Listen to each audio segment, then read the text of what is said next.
Bonsoir Palf. Bah bonsoir aussi du coup. Alors on est toujours sur le salon qui s'appelle le Paris Guitar Festival. Guitar Festival. Pour une fois je le dis comme il faut parce que ça a changé de nom bien évidemment. C'est ça.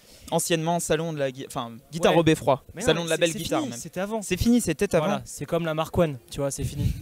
Et bim. Qu'est-ce qu'on fait aujourd'hui? Alors aujourd'hui on est là pour tout simplement vous dire à quel point vous devez craquer sur une pédale de chez Walrus. Et donc s'il est 2 h du matin, n'oubliez pas, ça devient très dangereux. Ce n'est pas le moment de regarder cette vidéo. Et merde. Allez, on regarde ça après le générique.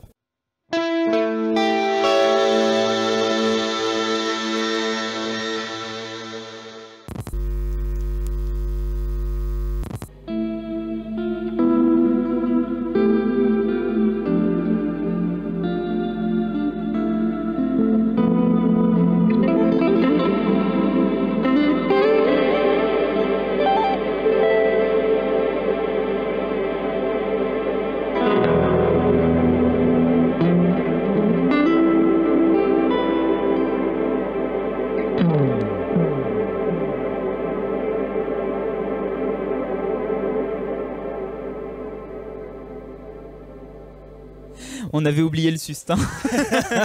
Fallait l'éteindre à un moment. C'est ça. Non, c'est bien. T'as bien représenté l'ambiance que je retrouve chez Walrus, c'est que si t'as envie de planer, de donner une belle ambiance, absolument. On est là pour ça, quoi. Ouais, ce sont vraiment des pédales. En fait, pas mal de modèles de la marque sont vraiment tournés sur de très belles reverbs, de très beaux delays, des modulations très chouettes qui peuvent aller dans une grande finesse ou au contraire te casser la gueule.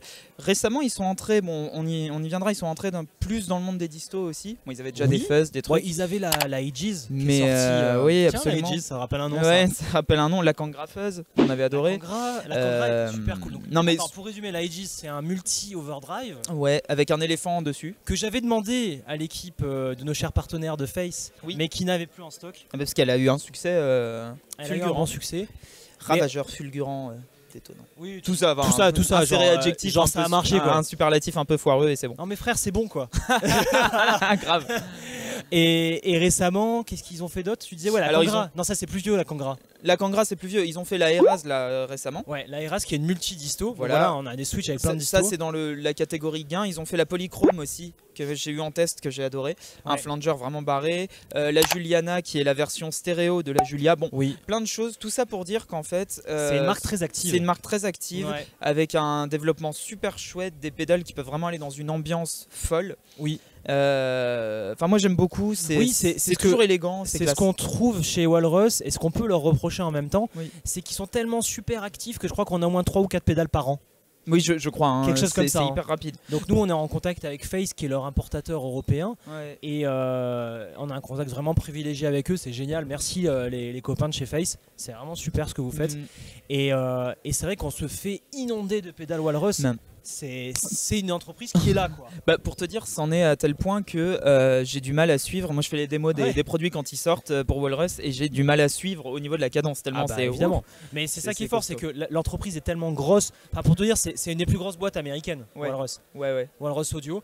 Et ils sont capables d'avoir une équipe R&D qui sort des produits en continu. Absolument. Je suis sûr que même ils se freinent eux-mêmes, ils se disent non les gars, bon ça fait 4 pédales cette année. On en garde une pour Noël quand même. C'est ça, sachant qu'au milieu ils trouvent le moyen de faire des rééditions de Noël avec des designs particuliers, de changer les couleurs. Genre moi la Slow, là je l'ai en rouge, elle est trop belle. Enfin bon bref, ils pètent des câbles en fait. Mais alors ça je peux t'expliquer pourquoi. C'est en fait dû à la réglementation européenne qui est chiante. Ah ouais? Je t'explique. En fait Yamaha s'est pris une grosse amende de psychopathe parce qu'il y avait des petites discussions de dessous de table entre Yamaha, les fournisseurs, etc. qui faisait que si un jour tu disais bah écoute le prix c'est tant et que tu décides de le casser, eh ben t'as pas le droit de dire non mec respecte quand même les tarifs quoi. Et donc c'est ce qui se passe par exemple quand tu es une marque de pédales aujourd'hui et que tu mets tes pédales chez des sites à marchands internet que je ne citerai pas, et ben les prix sont cassés et si tu leur dis mec respecte le prix parce que là en fait plus personne ne fait d'argent avec les produits, et ben ils t'envoient à la commission des fraudes européennes et tu te prends une amende de plusieurs millions. Et donc l'astuce pour ça, ne faites pas ça chez vous. Ne faites pas ça chez vous. Plusieurs millions c'est cher. C'est cher, ouais, c'est beaucoup d'argent. Et donc l'astuce c'est la suivante, c'est qu'en fait tu fais le même produit avec une autre forme pour que les casseurs de prix sur internet ne vendent pas ce produit au même prix. C'est beau. C'est super beau. C'est comme les mecs qui font une réédition de leur Clon Centaure ou des trucs comme ça quoi. Ouais, parce qu'ils ont toujours raison. Absolument. Sinon, revenons au début. Walrus, qui est-ce? Alors ça commence comment? Ça commence comment, Walrus? Walrus 2011. Ça a été créé par Colt. D'accord. Colt Westbrook, je crois. Mais oui, qui est toujours d'ailleurs. Qui est sûrement pété toujours Colt. Et ce qui est marrant, en 2011, tu vois, c'est le double de l'espérance de vie d'Anna Sands. Ouais, donc c'est quand même pas mal. De la durée de vie d'Anna Sands. Parce que l'espérance de vie, j'espère que tu as une espérance de vie supérieure à 4-5 ans quand même. J'espère aussi. C'est beau. Non, mais t'as raison. Reprends mes mots quand ils ne sont pas les bons. Espèce de Julien Bitoun. Oui, ce que j'allais dire, Julien, si tu nous entends, c'est la barbe. Et donc, Colt, je l'ai rencontré en 2016 avec Florent Garcia. On était au fameux Musique Messeux pour la dernière édition en intéressante.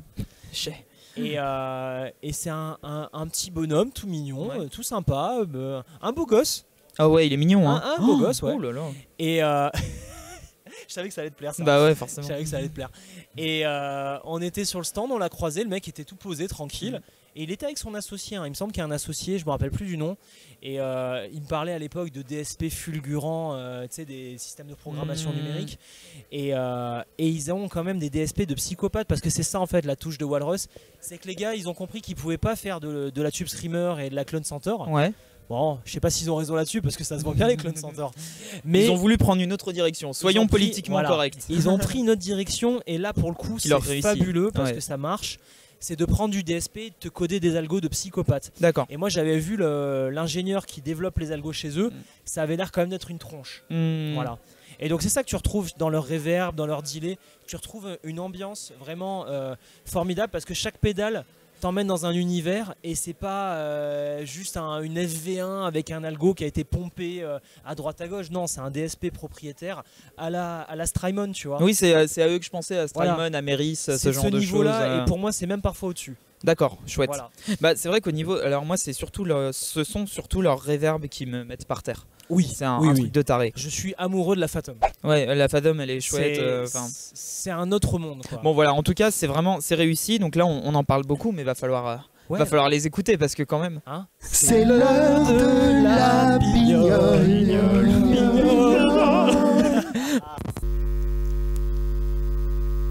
Alors, on va commencer par la disto. On va faire les choses dans l'ordre. Hein. Le son d'Andy. La disto.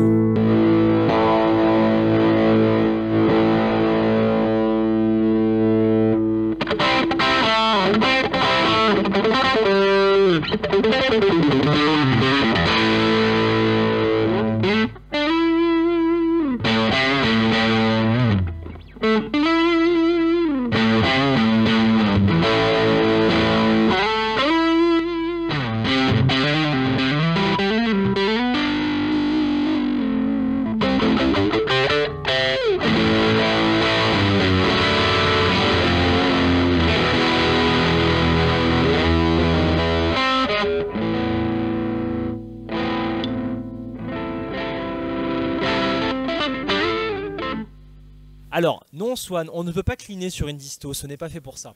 Alors c'est une disto qui fait disto, tu vois. Voilà, donc c'est ce qu'on lui demande. Moi dans l'esprit je pense à la Rev G3, tu vois. Oui, c'est ce que j'allais dire, ça me rappelle ça. C'est du high gain mais maîtrisé, c'est cool. C'est pas super high gain. Ouais, voilà. C'est disto. Ouais, effectivement c'est disto. C'est cool parce que là tu vois je suis sur des micros simples et pourtant ça envoie à sa mère. Oui. Et alors évidemment on n'a pas l'ampli trop fort parce qu'on est dans un salon donc on a du mal à réellement se rendre compte. On sent pas les choses comme vous, là vous allez le sentir parce que c'est connecté sur un TuneOut Captor X. Voilà, j'ai l'impression que vraiment elle compresse énormément. Oui, mais c'est une disto, c'est fait pour quoi en même temps. La subtilité de cette disto qui n'est pas moindre, c'est qu'en fait si tu n'avais pas un Kelt Axel Bauer, parce qu'on est toujours sur le Kelt Axel Bauer, c'est la vie, comment faire sans, mais que par exemple on avait emmené le Victory Kraken qui est derrière moi. Ouais.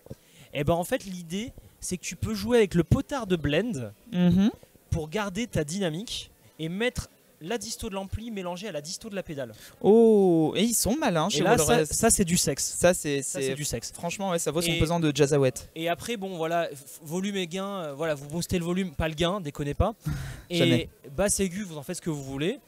Et ensuite, le mode, ça va être sur des push ou des cuts de mids. D'accord. Et ensuite des clippings, des choses comme ça. Voilà. Fort bien. Voilà. On en a entendu plusieurs. Tu sais quoi, en plus du coup je suis curieux pour toutes les vidéos qu'on tourne au Beffroi, je pense qu'on les réécoutera après. Ouais, ça sera différent. Mais ça va être intéressant parce que nous on a vraiment le ressenti brut quoi là-dessus. Ouais, là on est vraiment à bas volume, très très bas volume pour pas embêter tous les autres exposants. Alors là Eras, juste un petit truc. On en a plus parlé avec Thibaut de Guitar Plug and Play. Parfait, donc référez-vous à cette vidéo si elle est déjà sortie. Je ne sais plus quelle vidéo, mais on en a parlé énormément.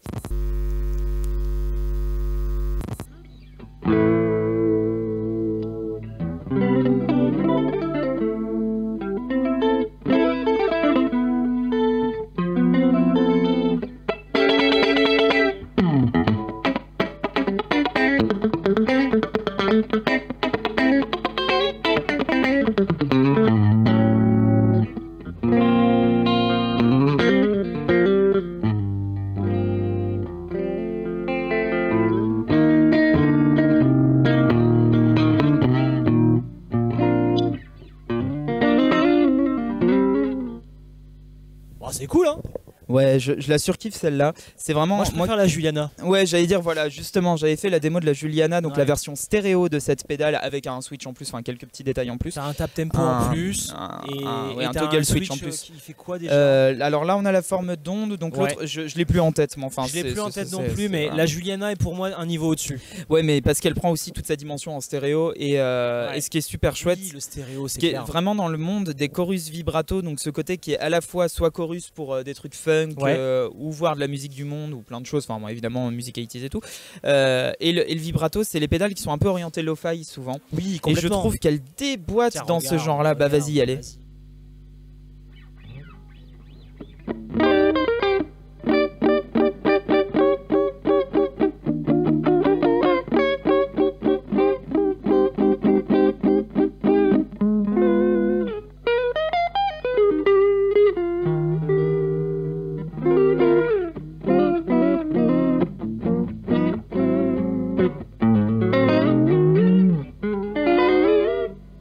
Voilà, pour faire des bêtises quoi. C'est chouette. Ah bah moi je m'éclate des heures avec ça. Voilà. Ça marche, ça va. Ça marche très très bien. On arrive. La Juliana est un cran au-dessus. Franchement, regardez la Juliana. On a fait la vidéo sonner comme Polyphia avec Reda. C'était vachement cool avec la Juliana. Ça m'a fait de l'œil. En plus, je suis deg de l'avoir vendue en fait. Je reveux ma Juliana. Bah je vais te prêter la mienne du coup. Ah. Non, je déconne. Non. Tu vas la vendre, je te connais. On l'a montré dans plein de vidéos, on va aller rapidement dessus. C'est un phaser, un flanger, pardon. Ça y est, il a fatigué là. Hop.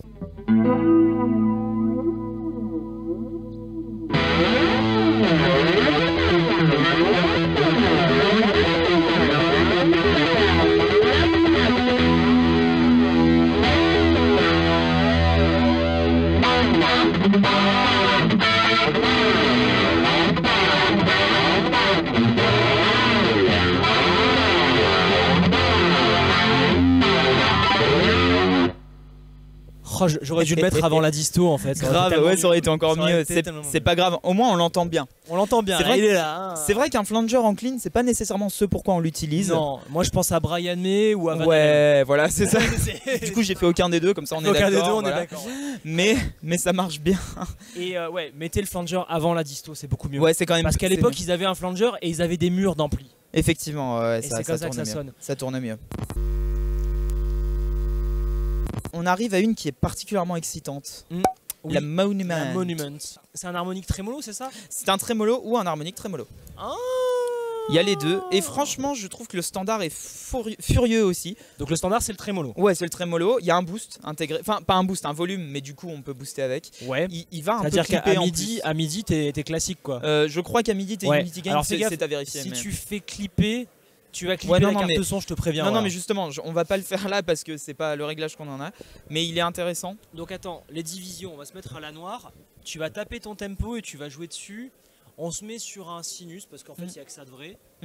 Et voilà, allez, on va se tester ça. Et après, je te mettrai des triolets et tout, t'inquiète, je te connais.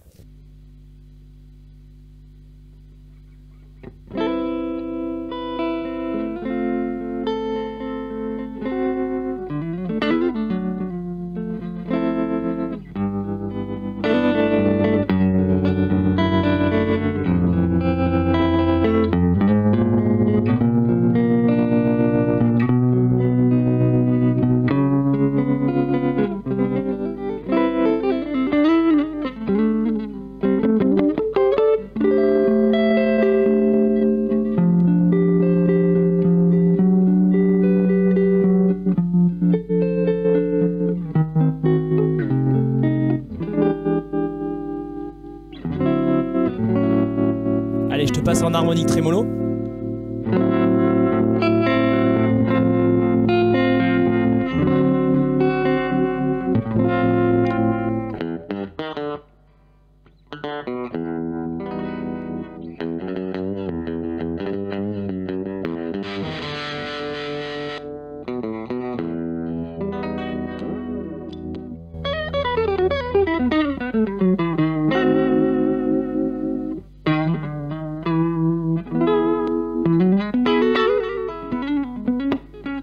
Il est mortel ce trémolo. Il est très bien, hein. Il est à la limite de la Leslie presque par moment, mais tu sais pourquoi? Parce que c'est un harmonique trémolo. C'est magique. Que, mes chers enfants, on en a souvent parlé.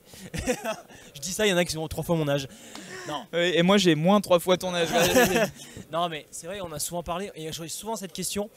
On me dit ouais, chez Anna Sounds, il n'y a pas de Leslie ou de Rotary. Mais il y a la Aegis. La Aegis, c'est le harmonique trémolo et c'est ce qu'on retrouve chez la Monument. C'est absolument génial. Elle est mortelle cette pédale. Elle est vraiment chouette. Et l'harmonique trémolo, ça donne cet effet presque Leslie. Ouais, bah ça fait complètement la blague. Ouais. Et puis qu'est-ce qu'il est doux quoi. Enfin, il est vraiment très subtil. Oui. J'ai essayé de pousser un moment, je me suis dit forcément qu'il claque pas une note trop forte. Non, j'ai vu, j'ai fait non, c'est direct. C'est ça. Putain, pour l'instant, il y en a que j'aime vraiment, mais je crois qu'on arrive sur celle que je préfère. Oui, bah maintenant on arrive sur vraiment ce pourquoi tu dois acheter du Walrus. On va se tester la Harp 87 qui est pour moi un de mes délais préférés. Ok. Vas-y, on va écouter ça.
T'avais envie de la jouer. Non, ça me fait marrer. En plus, j'ai les doigts complètement cassés aujourd'hui. Tout ça pour dire que vraiment, elle sonne la mort. C'est l'éclat qui te permet de t'amuser avec les figures rythmiques. Ouais. Tu tapes à la noire, comme on disait. Effectivement. Et après, t'as tous tes ratios. Tu subdivises à la croche pointée, à la croche ou à la au triolet de croche. C'est très bien. Donc ça, si t'as envie de t'amuser avec des figures rythmiques, c'est exactement ce qu'il te faut. Après, comme ils sont dans du numérique, ils peuvent mettre un peu tous les sons qu'ils veulent. Absolument. Est-ce que ce sont les bons? On ne sait pas, mais en tout cas, on s'est bien amusé. L'avenir nous le dira. En tout cas, tu as le programme de delay numérique, le programme de delay analogique, lo-fi et slapback. Parfait. On teste lo-fi viteuf. Ouais, je veux bien, ouais. Vas-y.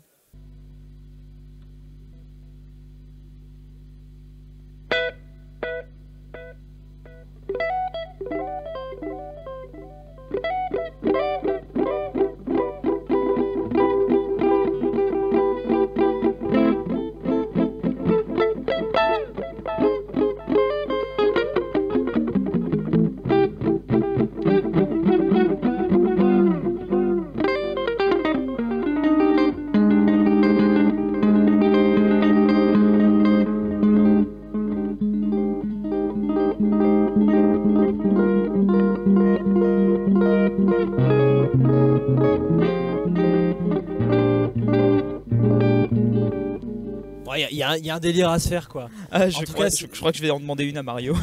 Elle est vraiment bien celle-là. Elle est bien. À la base j'étais fan de la D1, la Mako D1. Ouais, qui est la série Mako. Voilà, qui est studio professionnel machin. Mais finalement je reviens vers les petits modèles que je préfère. Ouais. C'est plus utile, plus pratique à utiliser en tout cas. Absolument. On arrive au plat de résistance absolue. Ouais, la meilleure. Pour toi la meilleure, ouais pour moi c'est la meilleure. Là, donc là c'est une reverb qui t'emmène une ambiance, laisse tomber. Vas-y, on va mettre le. Donc là t'as All, Plate, Long et Shimmer. Viens, on commence par la Plate, moi j'aime bien. Vas-y, la Plate.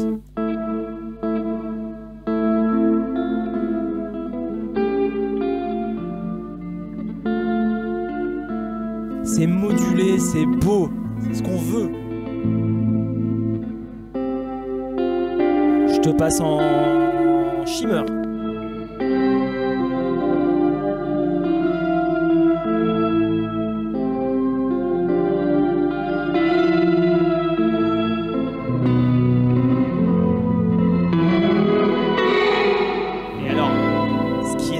Sur leur shimmer, écoute-moi ça. Bon, t'as le dampen, si je me trompe pas, je suis pas sûr, c'est d'être le temps de montée du shimmer. Là, je l'ai mis assez lent, histoire qu'il prenne son temps. Non, assez rapide, pardon. Et là, le X, par contre, il te contrôle les octaves que tu veux shimmer. Tu peux mettre du -1, du +1 et mélanger les deux. Écoute ça. Là, tu descends et là, tu vas monter. Et tu choisis comment tu veux moduler ça. Genre, moi, j'aime bien comme ça, par exemple. Ça fait un gros nuage de son qui te saute sur la gueule, quoi.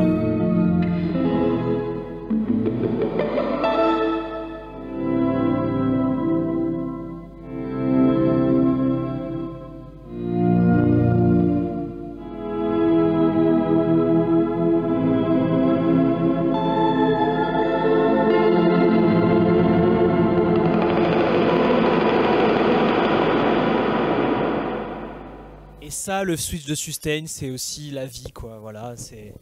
Voilà pourquoi j'aime cette pédale. C'est chouettos, c'est très chouette. Pareil, on l'a beaucoup joué avec Antonin, parce que je viens de le voir Antonin. Un Antonin sauvage apparaît. On l'a beaucoup joué avec Thibaut de Guitar Plug and Play, c'est vraiment une pédale formidable. Trop bien. On passe à la dernière. Je sais pas ce que c'est. Voilà, tu me demandes d'en parler, c'est une reverb, c'est tout ce que je sais à présent. Donc, voyons voir qu'est-ce qu'elle fait de beau. Il y a un filtre, s'il faut ça va devenir ma nouvelle reverb préférée chez eux, ils sont relous. Hein. Alors dark ça me plaît, on va mixer, on va filtrer, on va pas mettre trop de decay. Ah si, il faut du decay avec elle. Ok, il faut du decay. Ouais, il faut du decay avec elle, c'est une reverb d'ambiance mais genre il en faut quoi. Ok, vas-y, fais-nous écouter ça.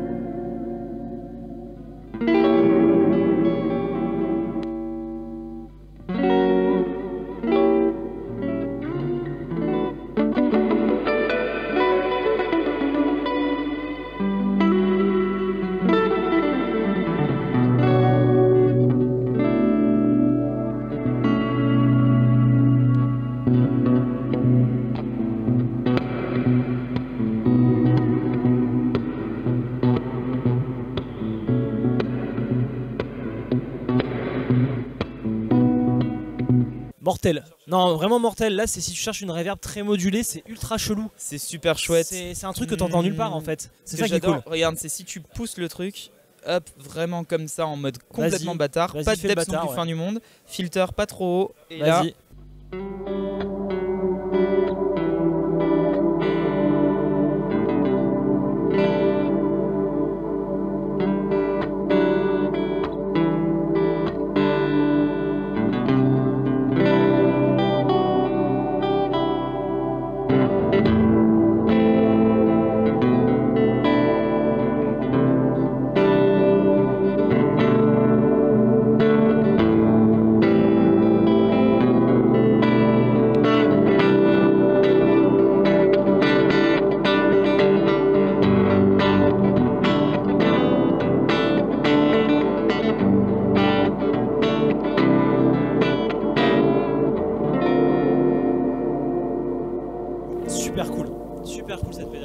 C'est oufissime, c'est complètement incontrôlable hein, comme truc, c'est vachement marrant. C'est une machine de guerre quoi. C'est ça, ouais, non, on s'éclate avec ça quoi. Bon, si tu devais en choisir une Swan dans ce board, dans ce board, non, c'est pas beau, c'est pas beau ce que tu fais, c'est pas beau. Allez, moi la slow. Et ben moi la Phasm. Allez, bah voilà, comme ça on est sur les reverbs. Super simple. En mode ça marche trop bien. C'est ce qu'on disait chez Walrus, si tu veux un effet d'ambiance. C'est trop cool. Les reverbs, ou du delay numérique, c'est leur truc. Mm. Donc voilà, avec ça tu te fais plaisir. Beau, Ils savent aussi faire d'autres choses, mais vraiment c'est là-dessus que tu vas chercher. Ah bah c'est là-dessus que c'est fabuleux quoi. Bon voilà, j'espère que ça vous a bien plu. N'hésitez pas à nous soumettre des idées de marques à essayer, qu'on va essayer de trouver bien évidemment. Oui. Parce qu'on ne peut pas tout avoir, mais on va essayer parce que sur Palf, on essaie d'avoir toutes les pédales. Le comparatif d'Anna Sounds.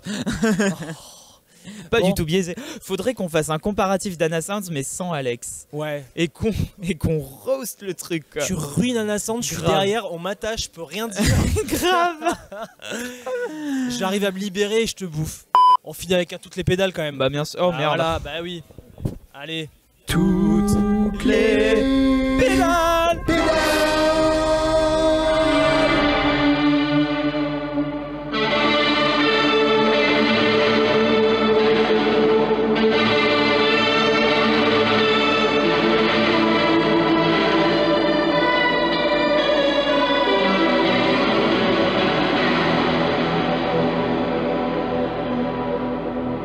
Bon, viens, on termine sur quelque chose de beau. Ouais, à la semaine prochaine, merci beaucoup.